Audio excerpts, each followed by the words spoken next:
Hello guys, इस video में start करने वाले हैं unpaid sale of goods act का यूनिट 4। इस यूनिट में पढ़ना है अनपेड सेलर में कि अनपेड सेलर कौन होता है, अनपेड सेलर को क्या क्या राइट्स मिले हैं। यहाँ पे अनपेड सेलर को दो तरीके के राइट्स है, एक तो गुड्स के अगेंस्ट और एक बायर के अगेंस्ट। तो गुड्स के अगेंस्ट भी इसके 3 राइट है एंड बायर के अगेंस्ट भी इसके कुछ राइट्स है। एंड लास्ट है कि सेकंड लास्ट है, एक बायर को राइट मिलता है सेलर के अगेंस्ट। एंड लास्टली है लास्ट ऑक्शन सेल के बारे में हम लोग पढ़ने वाले हैं। तो फर्स्टली हम लोग स्टार्ट करते हैं अनपेड सेलर से। अनपेड सेलर क्या होता है? तो अनपेड सेलर वैसे सेलर को बोलते हैं जिसको पेमेंट जो कि प्रॉपर्टी ट्रांसफर कर दिया जाता है, जो कि गुड्स दे दिया जाता है, जो बायर को सेल कर चुका होता है लेकिन उसको पेमेंट नहीं मिला होता है, पेमेंट उसका बाकी रहता है, बायर बोलता है बाद में दे दूंगा, या फिर उसको नेग्लेक्ट रिफ्यूज करता है, मना करता है देने से। तो वैसे सेलर को हम अनपेड सेलर बोलते हैं, ठीक है। और इसके कुछ राइट्स होते हैं।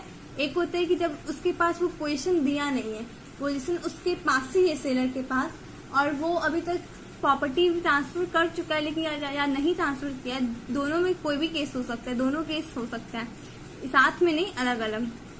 तो इफ प्रॉपर्टी ट्रांसफर नहीं किया होगा, पोजीशन उसके पास है, तो पोजीशन को गुड्स को अपने पास रिटेन कर सकता है जब तक कि उसको प्राइस उसके लिए नहीं मिल जाए। और सेकंड क्या है कि मान लो कि वो प्राइस वो उसको सेल करने के लिए वो कैरियर को दिया हुआ है कि हाँ डिलीवर के लिए किसी ट्रांसपोर्ट कंपनी को दिया हुआ है, लेकिन उसके पास राइट भी है कि हाँ वो ट्रांसपोर्ट कंपनी को बोल के कि वो बीच में ही गुड्स को रुकवा दे कि हाँ कि ये उसको डिलीवर नहीं करने के, जिसको मैंने आपको बोलना बीच में ही रुकवा दे जिसको उसने गुड्स डिलीवर करने के लिए बोला था, ठीक है। यहाँ पे हम अनपेड सेलर पढ़ते हैं। एक कॉन्ट्रैक्ट कंप्रोमाइजेस ऑफ रेसिप्रोकल प्रॉमिस, ठीक है। यहाँ पे क्या होता है कि रेसिप्रोकल होता है कि हाँ बस तुम करो, तुम खरीदो, मैं बेचूंगा, बस दोनों का रेसिप्रोकल है, कंकरेंट हो गया। सेक्शन 45 बोलता है कि अनपेड सेलर वैसे सेलर को बोलते हैं जो जिसको whole of the price has not been paid, जिसको टोटल प्राइस पेड नहीं किया गया है, उससे गुड्स ले लिया गया है लेकिन उसको पेमेंट नहीं मिला है, ठीक है।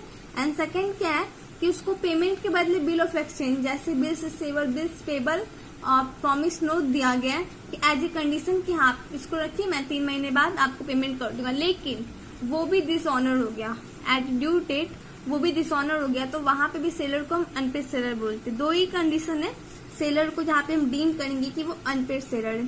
फर्स्ट क्या है कि whole of the price has not been paid, and second कि बिल ऑफ एक्सचेंज मिला तो है पेमेंट के बदले बट वो भी डिसऑनर हो गया है, ओके। एंड कुछ राइट्स है इसके, rights of the unpaid seller. एक तो उसके वन में एक उसको अगेंस्ट गुड्स के राइट है और एक अगेंस्ट पर्सन के। गुड्स के जो अगेंस्ट है वो लीन का राइट है, वो रिटेन कर सकता है पोजीशन को। एंड सेकेंड है स्टॉपेज इन ट्रांजिट, वो रोक सकता है, रास्ते में ही वो अपने गुड्स को डिलीवर रोक सकता है। एंड थर्ड है रीसेल, कि वो अपने गुड्स को रीसेल कर सकता है किसी और थर्ड बायर के पास, सेकंड बायर के पास। एंड अगेंस्ट द पर्सन है कि वो उसको स्यू करता है डैमेजेस के लिए, इंटरेस्ट के लिए, या फिर इसे रेपुडिएट करने के लिए कॉन्ट्रैक्ट को, ये सब होता है, ओके। फर्स्ट राइट पढ़ते हैं हम लोग, पहले इसी को हम लोग पढ़ते हैं कि मॉड्यूल क्या बोलता है।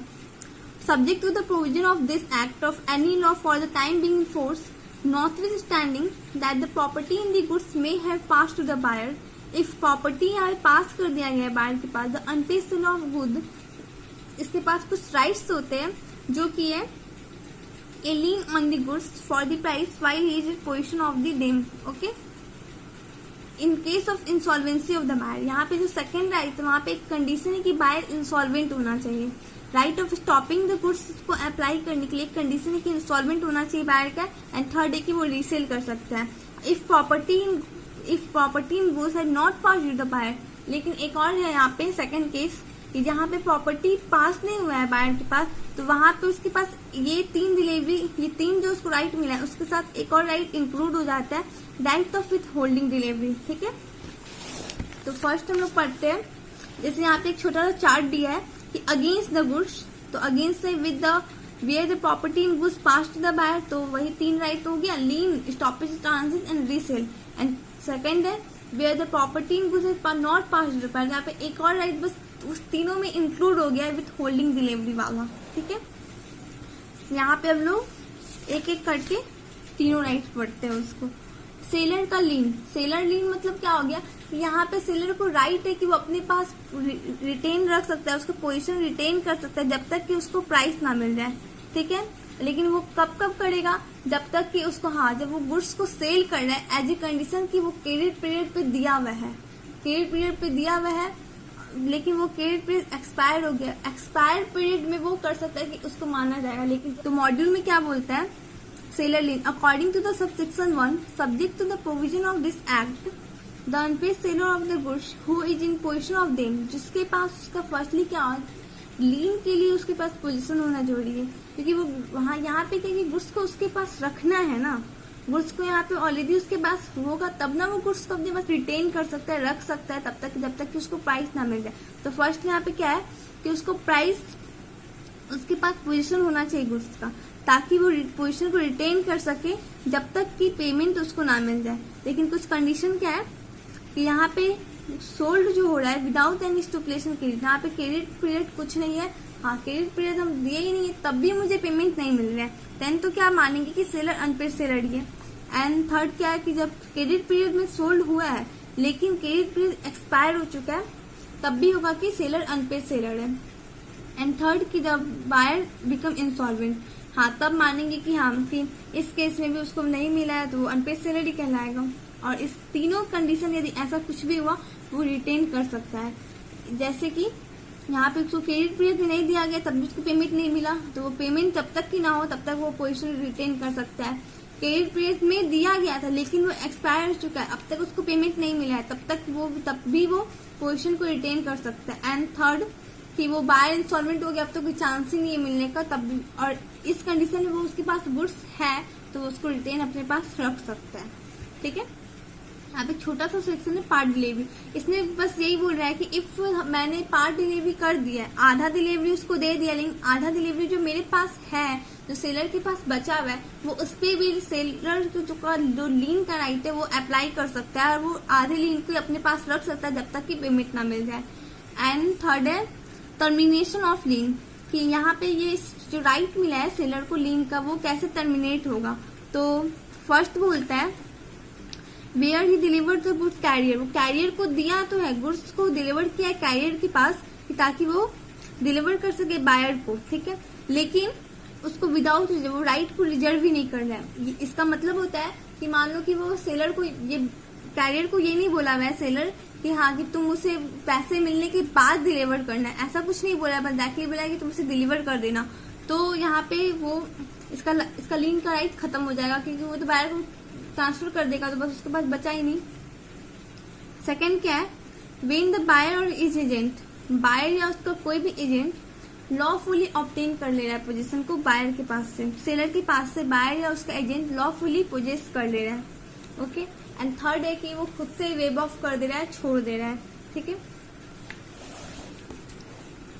ये सब इसका एनालिसिस है, सेम वही चीज दिया हुआ है विदाउट स्टिपुलेशन, सेम चीज है, आप एक बार रीड कर लेना। And second the right of stoppage in transit, second right है सेलर का अगेंस्ट द गुड्स। इसमें क्या होता है, हम इससे पढ़ते हैं, इससे ज्यादा डिटेल्स में दिया हुआ है ये चीज। इसका मतलब होता है कि हम गुड्स को, मान लो मुझे पता चल रहा है कि हाँ मुझे पेमेंट नहीं मिलने वाला, बायर इंस्टॉलमेंट हो गया, रास्ते में ही गुड्स का डिलीवरी रोक देना, कैरियर को बोल देना कि नहीं तुम उसे डिलीवर मत दो, ये मुझे वापस ला के दे दो, वहां पे नहीं होगा, जब तक कि मुझे वो ना मिल जाए पैसा, जब तक तुम्हें पैसा ना दे दे तब तक वो तुम उसे डिलीवर मत करना। तो ये हो गया कि right of stoppage in transit, उसे राइट मिल रहा है स्टॉप करने का इन ट्रांजिट, रास्ते में उसे अधिकार मिल रहा है कि तुम रास्ते में ही गुड्स को रुकवा सकते हो इफ तुम्हें पता चल रहा है कि बायर इंस्टॉलमेंट हो गया या फिर वो पेमेंट नहीं देने वाला है, ठीक है। तो इसका पढ़ते हैं, The right of stoppage in transit means the right of stopping the goods while they are in transit. जब वो रास्ते में तभी गुड्स को रुकवा देना, to regain the पोजीशन को फिर से अपने पास लेना, and retain them till the full price is paid, जब अपने पास रखना जब तक कि फुल प्राइस पेमेंट ना हो जाए।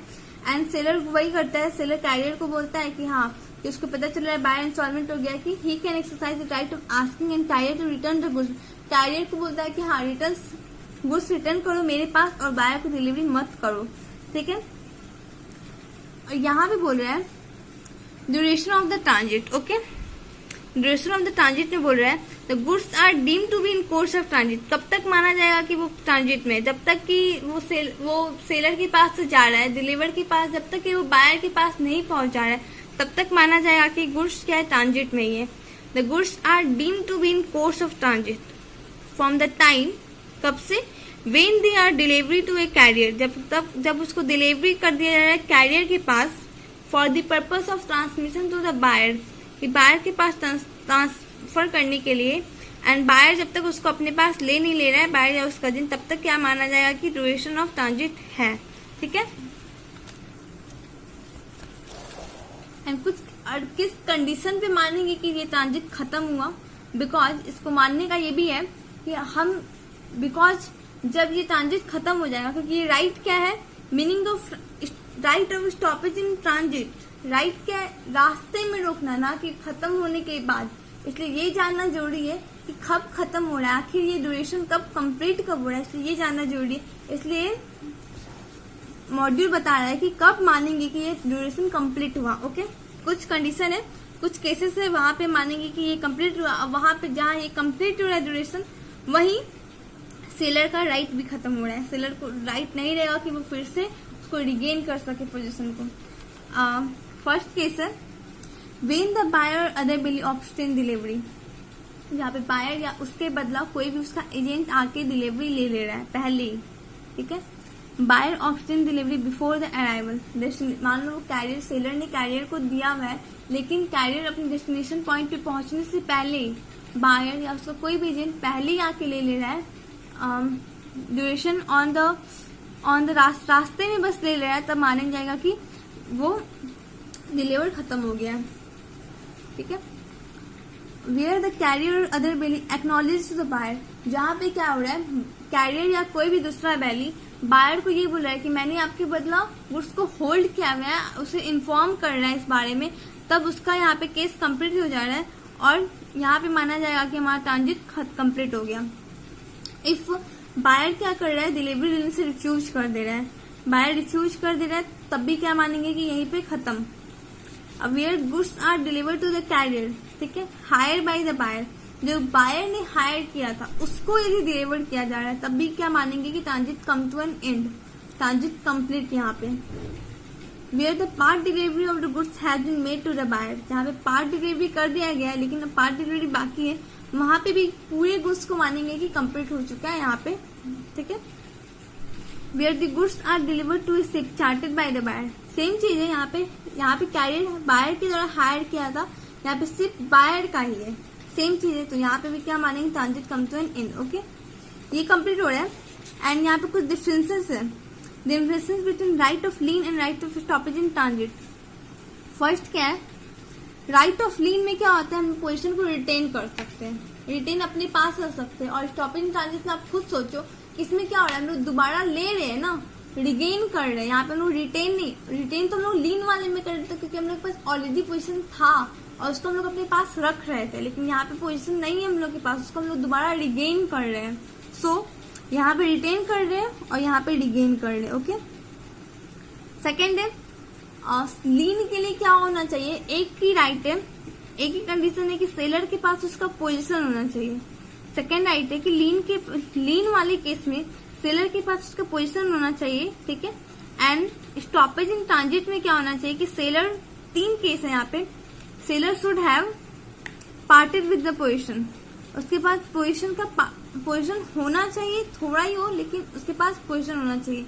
Position should be with carrier, या फिर वो कैरियर को भी दे सकता है, कैरियर को ही दे दिया, या buyer has not acquired the possession, buyer ने अभी तक पोजीशन एक्वायर नहीं किया, अभी तक नहीं लिया, तभी ये स्टॉपेज इन ट्रांजिट वहां पे अप्लाई हो सकता है। थर्ड क्या है, right of lien can be exercise even buyer is not installment, right, हम लोग लीन तो कैसे भी एक्सरसाइज कर सकते हैं, बायर इंस्टॉलमेंट हो या नहीं हो इससे तो कोई मतलब ही नहीं है ना, लेकिन स्टॉपेज इन ट्रांजिट ओनली एक ही कंडीशन है कि जब बायर इंस्टॉलमेंट हो तभी हमें पता चल रहा है, तभी हम लोग इस रूल को यहाँ पे अप्लाई करेंगे, इस राइट को। एंड थर्ड है, जहाँ पे राइट ऑफ लीन कंप्लीट हो रहा है वहां से right of stoppage in transit शुरू हो रहा है। ठीक है, बस यही है।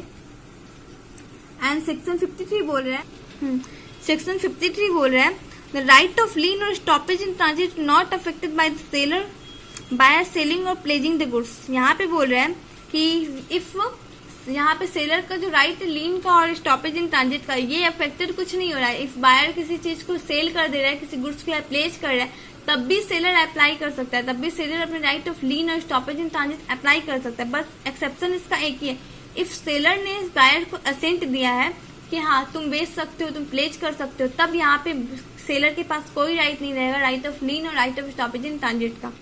जैसे when the seller has assent to the sale, यहाँ पे सेलर ने असेंट किया है सेल करने के लिए, तो यहाँ पे उसका कोई राइट नहीं रहेगा। And where a document of title to goods, जहाँ पे बायर ने क्या किया है, जो document of title to goods वो बायर ने सेकंड बायर को ट्रांसफर कर दिया है, वहां पे भी उसके पास कोई राइट नहीं रहेगा। ठीक है। Effect of stoppage, effect of stoppage में क्या बोल रहे हैं, द कॉन्ट्रैक्ट ऑफ सेल। यहाँ पे देखो इफेक्ट ऑफ स्टॉपेज मतलब ये कहना चाह रहा है कि इफ मान लो सेलर ने लीन का या स्टॉपेज इन ट्रांजिट का कोई भी राइट लिया है, राइट वो यूज कर रहा है, क्या इससे कॉन्ट्रैक्ट कंप्लीट हो जा रहा है? नहीं, इससे कॉन्ट्रैक्ट खत्म नहीं हो रहा है, बस इतना हो रहा है कि कॉन्ट्रैक्ट कुछ टाइम के लिए होल्ड कर दिया जा रहा है। लेकिन जब वो बायर पेमेंट कर देगा सेलर को, तब वो खुद वो डिलीवर कर सकता है। यही चीज बोल रहा है। The contract of sale is not rescind, यहाँ पे से कॉन्ट्रैक्ट रिजाइन नहीं कर रहा है, बस यहाँ पे seller right of stoppage in transit से कोई भी राइट अप्लाई कर रहा है, तो the contract still remains, contract तो रह रहा है, लेकिन बायर को बस पेमेंट वो कर सकता है। बायर यदि पेमेंट करने के लिए रेडी है तो वो कॉन्ट्रैक्ट फिर से हो जाएगा, लेकिन जो नहीं कर रहा है तो यहाँ पे कॉन्ट्रैक्ट में भी रिजाइन हो सकता है, उसको टर्मिनेटेड माना जाएगा। थर्ड राइट है राइट ऑफ रीसेल, और ये राइट है ना बहुत बहुत बहुत इंपॉर्टेंट राइट है सेलर को जो मिला है। इफ ये राइट नहीं मिलता सेलर को, तो सेलर वो लीन और स्टॉपेज इन ट्रांजिट करके भी क्या कर लेता, ये मिला तो वो जो पोजीशन रखा हुआ है अपने पास या रिगेन किया है, तो उसको रीसेल कर सकता है दूसरे के पास। चलो एक बायर ने मुझसे सामान नहीं खरीदा तो मैं दूसरे को तो बेच सकती हूँ ना, मेरा गुड्स तो खराब नहीं जाएगा। तो ऐसे कुछ कंडीशन है कि किस कंडीशन में सेलर अपने गुड्स को रीसोल कर सकता है। ठीक है, रीसेल कर सकता है। फर्स्ट कंडीशन क्या है, जहाँ पे गुड्स पेरिसेबल नेचर के हो, हाँ कि जैसे कुछ फ्रूट्स है, वेजिटेबल्स है, या फिर कुछ ऐसे सामान है जो बहुत जल्दी खराब हो जाते हैं, तो वैसे कंडीशन में क्या होंगे कि उसको बिना किसी नोटिस के, वो बायर को बिना किसी नोटिस के अपने गुड्स को वो रीसेल कर सकता है, क्योंकि बायर भी जानता होगा क्योंकि जो गुड्स हम उससे खरीद रहे हैं सेलर से, वो तो पेरिसेबल नेचर का, इफ मैंने नहीं खरीदा तो वो तो ऑफकोर्स वो खराब हो जाएगा, उसको सेलर को रीसेल करना ही पड़ेगा। इसलिए यहाँ पे सेलर का कोई ड्यूटी नहीं है कि वो बायर को इन्फॉर्म करे कि हाँ if you are not payment me तो I am reselling the goods. यहाँ पे सेलर का कोई राइट नहीं है कि वो उसको इन्फॉर्म करे, कोई यहाँ पे उसके ऊपर लाइबिलिटी नहीं है। लेकिन एक यहाँ पे ट्विस्ट है कि where he gives notice to the buyer intention of resale the goods, तो यहाँ पे उसको क्या बेनिफिट मिल रहा है, जहाँ पे मान लो कोई ऐसा पेरिसेबल नेचर वाला नहीं, नॉर्मल गुड्स है, ऑर्डिनरी गुड्स है, वहां पे सेलर ने इफ दे दिया, सेलर ने बायर को नोटिस दिया हाँ कि गुड्स मैं बेच रहा हूँ if you are not payment, ठीक है, तो यहाँ पे क्या होगा कि जो भी डिफरेंसेस होगा रीसेल जो कॉन्ट्रैक्ट में फर्स्ट बायर के साथ था और जो रीसेल दोबारा कर रहा है किसी कॉन्ट्रैक्ट के साथ, उसके साथ जो डिफरेंसेस है, इफ मैंने एक्स को, मैं सेलर हूँ, मैंने एक्स को सेल किया, ठीक है, मैंने एक्स को सेल किया कि 450 में, ठीक है, मैंने उसको सेल किया एंड उसने नहीं लिया, बाद किसी मैंने उससे अपने पास ही पोजीशन सेट रखा था, उसने पेमेंट नहीं किया, मैंने उसी गुड्स को जेड को दे दिया, ठीक है, और जेड ने मुझे बस उसका 400 दे दिया, डिफरेंसेस कितना हुआ 50 का, तो 50 रुपए मैं किससे लूंगी, फर्स्ट एक्स से लूंगी, फर्स्ट बायर से। यही बोल रहा है in such a case the buyer need not be recover the differences between the contract price and the resale price from the original buyer, यहाँ पे ओरिजिनल बायर से हम रिकवर कर सकते हैं, एंड जो प्रॉफिट होता है वो खुद के पास से, इफ मैंने 450 से उससे खरीदा, एक्स से लिया था, लेकिन मैंने जेड को 500 में वो चीज बेचा, तो 50 रुपए का यहाँ पे जो डिफरेंसेस मैं अपने पास ही रखूंगी, मुझे एक्स को रिटर्न करने की कोई जरूरत नहीं है। लेकिन यहाँ पे एक कंडीशन, मैंने नोटिस नहीं दिया है बायर को कि मैं रिसेल करनी है, तो जो डिफरेंसेस होगा मैं उससे नहीं कवर कर सकती हूँ, लेकिन जो प्रॉफिट होगा मैं उसको मुझे देना पड़ेगा, मैं अपने पास वो प्रॉफिट नहीं सकती हूँ। यहाँ पे सेम उल्टा हो गया, यहाँ पे क्या हुआ कि इन्फॉर्म कर रही हूँ तो डिफरेंसेस मैं रिकवर कर सकती हूँ, प्रॉफिट मेरे पास ही रह जाएगा, लेकिन इन्फॉर्म नहीं कर रही हूँ तो प्रॉफिट मैं उसको दूंगी ही दूंगी, क्योंकि ये मेरी लायबिलिटी है कि यहाँ पे लॉ बोलता है कि मुझे प्रॉफिट देना पड़ेगा। जो मुझे प्रॉफिट हुआ, जो डिफरेंसेस था, डिफरेंसेस प्राइस मुझे देना पड़ेगा, और जो लॉस वाला डिफरेंसेस प्राइस है वो मैं उससे रिकवर नहीं कर सकती, वो मुझे खुद ही बियर करना पड़ेगा। ओके, एंड थर्ड है, यहाँ पे फर्स्ट केस था कि where goods are perishable nature, and second था वेयर नोटिस वाला कि नोटिस दिया कि ना दिया। एंड थर्ड है where an unpaid seller who has exercise his right of lien और stoppage and resale the goods. यहाँ पे वेयर अनपेड सेलर जिसने एक्सरसाइज लीन का भी किया, स्टॉपेज एंड किया, दोनों में से कोई सा भी किया है, और जो बायर होगा, जो सेकंड बायर होगा, उसको कुछ नॉलेज नहीं है कि हाँ, मैंने इसमें भी पढ़ा था ना, हमने कंडीशन वारंटी में ही पढ़ा था कि वो एक अच्छा टाइटल कर लेगा। हाँ, यूनिट 3 में था कि वो एक अच्छा टाइटल एक्वायर करेगा, उसको नहीं है। The subsequent buyer acquire the good title because वो तो गुड फेथ में खरीदा ना, इसलिए। A resale by the seller where right of reselling expressly, जहाँ पे कॉन्ट्रैक्ट में ही लिखा हुआ है कि हाँ, कि तुम यदि मैंने पेमेंट नहीं किया, बायर और कॉन्ट्रैक्ट के बीच में यदि तुमने पेमेंट नहीं किया तो मैं रीसेल कर दूंगा, तो वहाँ पे कॉन्ट्रैक्ट में लिखा है, तो यहाँ पे भी उसको इन्फॉर्म करने की जरूरत नहीं है, वो ऐसे ही कर सकते हैं। ठीक है, और यहाँ पे है he is entitled to recover damages from the original buyer if no notice of reselling. यहाँ पे इस कंडीशन में क्या होगा, कॉन्ट्रैक्ट में लिखा हुआ है कि तुम रीसेल कर सकते हो, तो यहाँ पे वो जो डैमेजेस होगा वो भी रिकवर कर सकते हैं ओरिजिनल बायर से, यहाँ पे बिना नोटिस दिए भी। ठीक है, where the property in the goods has not pass to the buyer, जहाँ पे मैंने प्रॉपर्टी पास नहीं किया है बायर के पास, तो उस कंडीशन में भी हम इजिली रीसेल कर सकते हैं। अब तक हमने क्या पढ़ा, rights of the seller against the goods. ठीक है, अगेंस्ट द गुड्स पढ़ा। अब अगेंस्ट द बायर, वो था गुड्स के अगेंस्ट, यहाँ पे बायर मतलब पर्सन के अगेंस्ट है, इसलिए इसको राइट्स एंड पर्सन भी बोलते हैं। ओके, ये इंडियन कॉन्ट्रैक्ट एक्ट में भी दिया हुआ, rights and person. And unpaid seller can enforce certain rights against the goods, जैसे कि सेलर के पास गुड्स के अगेंस्ट राइट होता है सेम टू सेम, वैसे ही उसके पास कुछ राइट्स बायर के अगेंस्ट भी होता है। बायर करता तो बायर ही सब कुछ है, गुड्स के अगेंस्ट तो मैंने लीन कर लिया, स्टॉपेज कर लिया, रीसेल कर लिया, लेकिन बायर को भी तो कुछ सजा मिलनी चाहिए ना। सो उसको क्या करो, डैमेजेस के लिए स्यू करो, ऐसे कुछ राइट दिए हुए। फर्स्ट है सूट फॉर प्राइस। इफ मैंने प्रॉपर्टी भी पास कर दिया, पोजीशन भी पास कर दिया बायर को, तो मैं क्या करूं, मेरे पास तो कुछ भी नहीं बचा, सेलर के पास तो ना उसके पास प्रॉपर्टी बचा, ना उसके पास गुड्स बचा, तो वो क्या करेगा, उसके पास एक ही तरीका है कि वो स्यू कर सकता है उसको कि मुझे मेरा प्राइस दो, गुड्स के प्राइस के लिए वो स्यू कर सकता है।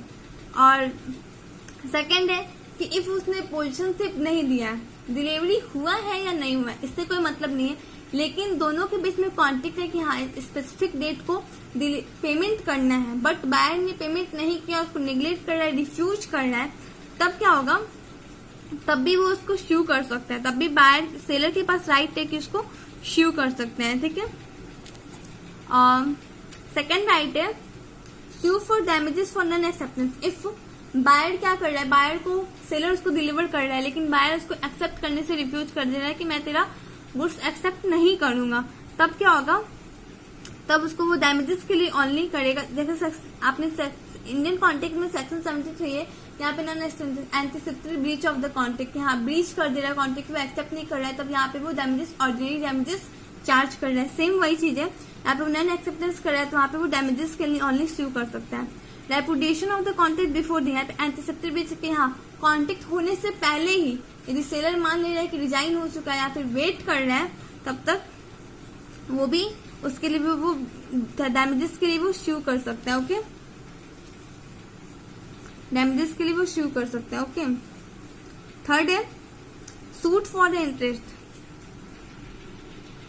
सूट फॉर द इंटरेस्ट में क्या है, जहाँ पे दोनों के बीच, सेलर और बायर के बीच में एग्रीमेंट हुआ है कि इफ बायर ने पैसा नहीं दिया टाइम पे, जिस टाइम पे उसे पेमेंट करना था उस टाइम पे उसने पेमेंट नहीं किया, उस दिन से जिस दिन से उसे करना था जब तक उसने नहीं दिया, तब तक जो इंटरेस्ट होगा बायर उसका इंटरेस्ट भी पेमेंट करेगा सेलर को। तो ऐसे केस में क्या होगा, जब वो स्यू करेगा तो वो ओनली तो ओनली पेमेंट प्राइस के लिए नहीं, इंटरेस्ट के साथ वो स्यू करेगा कि हाँ मुझे इंटरेस्ट चाहिए उसके लिए। और इफ ऐसा कुछ नहीं भी रहा एग्रीमेंट में, तब भी वो उस बायर को नोटिफाई करके कि हाँ यदि तुम पेमेंट नहीं करते तो मैं इंटरेस्ट चार्ज कर दूंगा, तब भी वो इंटरेस्ट रिकवर कर सकता है। ओके, यहाँ पे अभी तक हमने क्या पढ़ा था, सेलर का राइट है, चाहे अगेंस्ट गुड्स के अगेंस्ट, चाहे वो बायर के अगेंस्ट, लेकिन कुछ राइट तो बायर को भी मिलना चाहिए ना। सारे राइट्स तो सेलर को ही मिल गए कि बायर कुछ गलत करता है तो क्या होगा, लेकिन यदि सेलर कुछ गलत कर रहा है तो बायर कहाँ जाएगा। इसलिए लॉ ने बायर के लिए भी कुछ राइट बनाया है जो सेलर के अगेंस्ट वो यूज कर सकता है। सेलर ने नहीं टाइम पे डिलीवरी दिया, सेलर ने कुछ प्रॉब्लम कर रहा है, तब क्या करेगा बायर, तो उसके पास भी कुछ राइट्स है, जैसे डैमेजेस फॉर नॉन डिलीवरी, यदि वो डिलीवरी नहीं कर रहा है टाइम पे, या फिर suit for specific performance, specific performance के लिए था लेकिन वो नहीं परफॉर्म कर रहा है, suit for breach of warranty, warranty breach कर रहा है, इसका तो हमने पढ़ा था ना, suit for anticipatory breach and suit for interest. हम एक एक करके पढ़ते हैं। डैमेजेस फॉर नॉन डिलीवरी, यहाँ पे इफ वो टाइम पे डिलीवर नहीं कर रहा है तो वो डैमेजेस के लिए शू कर सकता है बायर। एंड थर्ड है sue for the specific performance, as example से समझते हैं।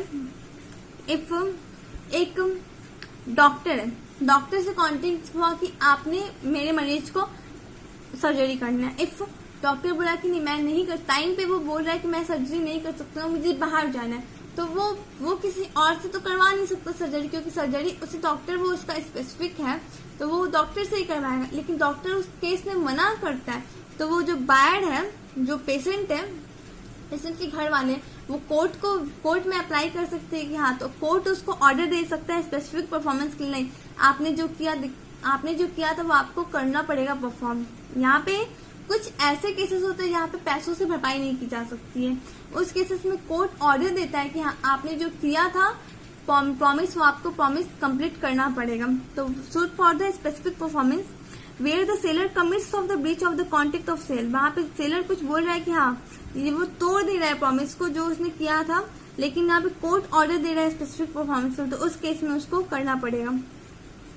Suit for the breach of warranty, if वो वारंटी दे रहा है लेकिन वारंटी वो तोड़ दे रहा है तो उसको बस क्या करेगा, डैमेजेस के लिए बायर श्यू करेगा। लेकिन एक और केस था कि इफ बायर खुद से वो ट्रीट कर रहा है कि वो ब्रीच ऑफ वारंटी को या ब्रीच ऑफ कंडीशन को ब्रीच ऑफ वारंटी ट्रीट करता है, तब वो क्या करेगा, वो उसका कॉन्ट्रैक्ट को टर्मिनेट करने का राइट वो खो देगा, ओनली डैमेजेस ही शू करेगा।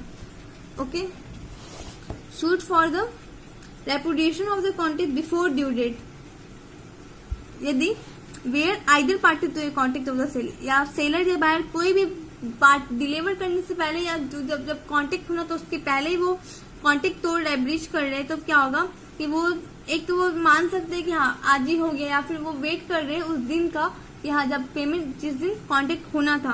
तो इस केस में क्या, दोनों ही केस में वो डैमेजेस के लिए शू कर सकता है बायर या सेलर, जो भी एग्रीव पार्टी है। सूट फॉर इंटरेस्ट, यहाँ पे सेम जैसे सेम केस यहाँ पे था, सूट फॉर द इंटरेस्ट, ठीक है, सेम ही यहाँ पे भी वही चीज है, जैसे दोनों के बीच में कॉन्ट्रैक्ट हुआ होगा तो यहाँ पे वो सेल के लिए करेगा। लास्ट टॉपिक है ऑक्शन सेल, जो कि सेक्शन 64 है। ऑक्शन सेल बोलता है, ऑक्शन सेल होता क्या है, ऑक्शन सेल में हम लोग अक्सर टीवी वगैरह में देखते हैं मूवीज में कि हम प्रॉपर्टी को सेल करते हैं हायर बिड पे, जो सबसे ज्यादा की बोली लगाता है हम उसे प्रॉपर्टी ट्रांसफर कर देते हैं। लेकिन इसको चार्ज कौन करता है, कोर्ट अपने एजेंट को भेजते हैं कि हाँ कि तुम इसको हायर करोगे, सारे ऑक्शन को तुम संभालोगे।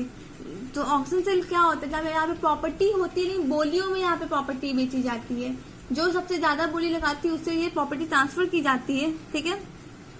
And auctioneer is agent govern by the law, जो ऑक्शनियर होता है वो एजेंट होता है जो लॉ के द्वारा गवर्न किया गया होता है। लेकिन कुछ केस में क्या होता है कि जो सेलर होते हैं वो कुछ भी मान लो खुद की उसकी प्रॉपर्टी है और खुद भी वो गवर्नमेंट का एजेंट है, तो वो मे बी वो केस में हो भी सकता है। कुछ रूल है एक्शन सेल के, where the goods are sold in lots, if एक प्रॉपर्टी है जिसमें अलग अलग उसके गुड्स है, लेकिन वो गुड्स को एक साथ सोल्ड नहीं कर रहा है, अलग अलग गुड्स को अलग अलग पर्सन ले रहा है, तो जो अलग अलग लॉट्स होगा तो लॉट्स को वो अलग अलग कॉन्ट्रैक्ट बोलेंगे। जैसे किसी ने एक चेयर लिया, किसी ने एक मिरर लिया, तो वो दोनों अलग अलग कॉन्ट्रैक्ट हुआ, सेम कॉन्ट्रैक्ट नहीं, वो प्रॉपर्टी को टोटल होल प्रॉपर्टी को एक कॉन्ट्रैक्ट नहीं, जो जितना लॉट्स में डिवाइड होगा उतना कॉन्ट्रैक्ट वो बन जाएगा, ठीक है।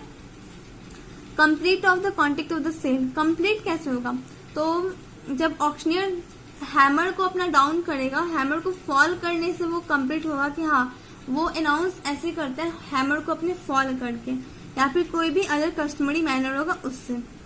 Right to bid may be reserve, seller के द्वारा राइट से, इफ सेलर चाहता है कि हाँ मैं भी बीड करूं, कि मैं अपना प्रॉपर्टी जो बेच रहा हूँ मैं भी बीड करूं, तो उसको ये राइट रिजर्व करना पड़ता है, उसको नोटिफाई करना पड़ता है जो अदर बायर्स होते हैं, हाँ कि इसमें सेलर भी बीड लगाएगा। तो इफ उसके अलावा वो बिना इन्फॉर्म किए भी ऐसा कुछ करता है तो वो इलीगल माना जाएगा।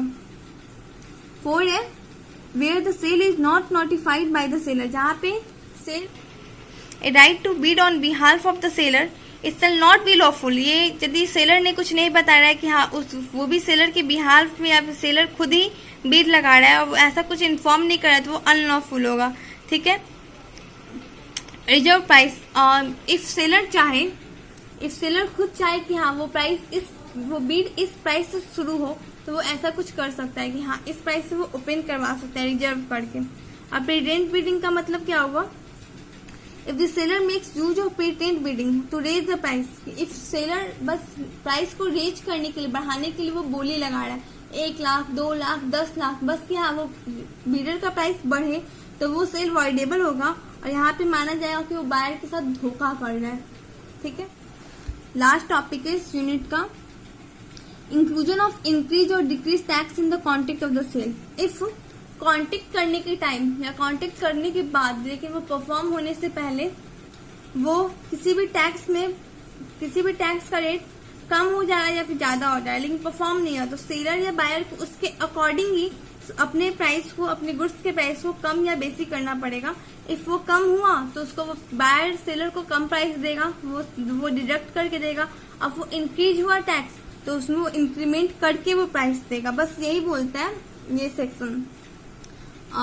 Where after a contract has been made but before it has been performed, tax revise take place where tax is being imposed, increased, decreased or limited in respect of any goods without any stipulation to the payment of tax, the parties would become entitled to readjust the price of the goods accordingly.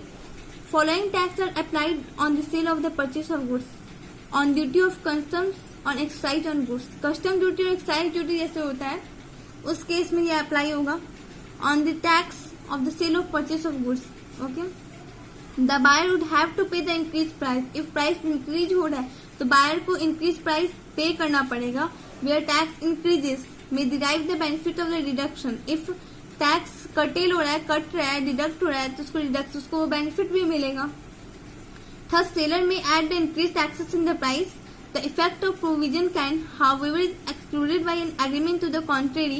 It is open to the parties to stipulate anything regard to the taxation.